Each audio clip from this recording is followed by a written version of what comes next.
Hey guys, what's up? Sermo11 here with my review of Kingdom Hearts Dream Drop Distance for the Nintendo 3DS. I started this game and my first impressions were that the opening video didn't look too good. The graphics didn't look right. I don't know how to describe it. It looks like they were meant to look good, but they didn't. If you remember the PSP title Birth by Sleep, the opening looked amazing in that game, and that's an older system, so I don't really know what happened here, but that's not good. Now, the basic story of the game is that Sora and Riku have to take the Mark of Mastery test to become true Keyblade masters. They are visiting previous worlds that have been destroyed by the Heartless. I think that's the most basic description I can give on the story without spoiling it. Time to talk about everything else that's not the story. The graphics on the Nintendo 3DS look great. It's just the fact that the opening scene sucks. The game supports many new mechanics. Basically, you are controlling Sora and Riku at the same time. This may have sounded like a good idea on paper, but I wasn't in love with the idea. I would have rather just used Sora on one run through of the game and used Riku on the second. To balance the time between each character, I guess they included this new dropping mechanic. It happens automatically, so I'm guessing it's set on some timer. Some factors in the game can make this happen faster. Some enemies have the power to do so. It really irks me when I'm forced to drop in the middle of a boss fight. I almost beat this difficult boss, and boom, drop time. Dropping is sometimes helpful as you have the option to do it. I can leave a hard boss fight and come back to it with new magic, Keyblades, and etc. With every new world, you have to dive into it. When you dive into it, you have different objectives. Some have you collecting points or even fighting a boss. The worlds feel very short around this time. In the past, I felt like I would be in the world for a while. I think I beat 1 or 2 worlds in a day. Sora and Riku feel less involved in the storylines for these worlds as well. Pretty much a situation where you could throw any character in their place and it probably wouldn't change the story that much. In battle, there are multiple ways of fighting enemies. You have your standard Keyblade. There are some commands that you can't stop in while in battle. That led to my death in the game multiple times.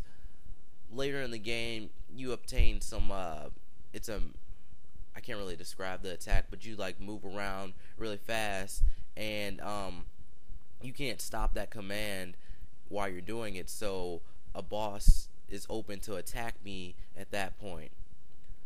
But you also have new replacements for the Heartless and Unversed, the Dream Eaters. They are cute, lovable creatures who can be equipped to Riku and whose abilities can be used by Sora. I liked how they switched it up. I can't really pick one I liked more. While Riku could do some major damage, I needed the Dream Eater to heal Sora a lot. For the most part, Sora's combo attacks with the Dream Eaters didn't do much damage. The Dream Eaters also attack on their own in battle, but I would have preferred a way to directly control them like in Spectrobes. Spectrobes is a great video game series by Disney that should come back one day. You can feed and take care of your Dream Eaters via minigame. These minigames also help you level them up. This really reminds me of Spectrobes. Please give us a 4th game, Disney. You can also change the colors of your Dream Eaters if you're racist and you don't like your Dream Eaters just the way they are. This is an okay feature. I can really go without the minigame stuff again. Sorry. It just feels like some of the stuff is out of Spectrobes, considering you play with your Dream Eaters and rub their bodies. It just seems similar to Spectrobes. Maybe they took some inspiration from that game series. I'm not sure. Sora and Riku can even share the Dream Eaters. Now, this is a feature I liked. I found this out later in the game, and I took full advantage of it. If your Dream Eaters are defeated in battle, you're given 30 seconds to save them. You are open to damage at this period, and I don't like that feature. You can't block anything. It makes no sense that you have to take time out of your battle to save these Dream Eaters, and you're not blocked at that point. I think it would have been pretty cool if they had a feature where you could just like be shielded at that point while you're healing your Dream Eaters, and then you can go back into battle and get killed or whatever. The final technique is flow motion. At first I thought this was stupid, but it's great for avoiding attacks. It's really going to be helpful later in the game, but it's great for avoiding attacks. Oh, I'm sorry. Sora and Riku can slam themselves into walls, railings, and poles for different combos. I find it to be an alternative to Glide. You can get as high as you want with flow motion, but Glide is still in the game, but flow motion is better. If you're ahead with another character in the game, you can't keep going. The other one is going to have to catch up. I was done with the set of worlds with Sora, but Riku wasn't, and I had to finish those worlds for him before moving on to the next set of worlds. This game has a lot of good quotes like the previous games in the series. I didn't really have a favorite cutscene in this game. My favorite cutscene in the Kingdom Hearts series so far is the one in 358 over 2 days with Xion and Axel.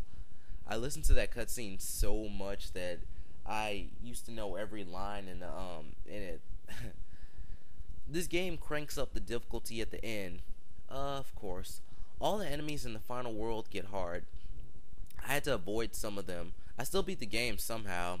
The Dream Eaters in the final world are just so dangerous. Kingdom Hearts is a video game series where you learn as you go. If you lose in a boss fight, you learn about him with every loss.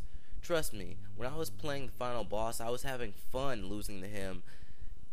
I was having fun losing so hard to switch between attacks and run from the boss. Not that I... Oh wow, that was a failed attempt at a joke. Let's try that again. Trust me, when I was playing the final boss, I was having fun losing hard to switch. I don't even know what I was trying to write there. But basically, you learn as you go when you fight the bosses, and you learn different techniques and different ways to handle the bosses. And I would say learning as you go is really helpful later in the game. So, Kingdom Hearts Dream Drop Distance sets the stage for Kingdom Hearts 3. I really like the villain in this game. The game sports new things such as Dream Eaters, flow motion, and the dropping mechanic.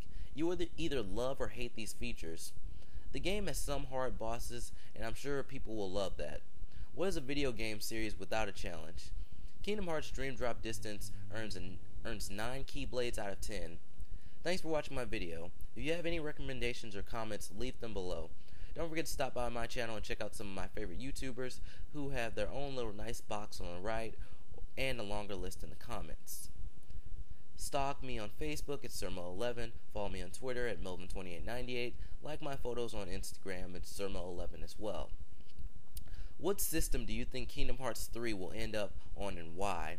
Do you think I should buy a PS3 just for Kingdom Hearts 1.5? Just a few discussion topics.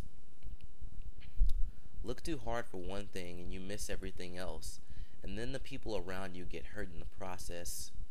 Riku, Kingdom Hearts Dream Drop Distance.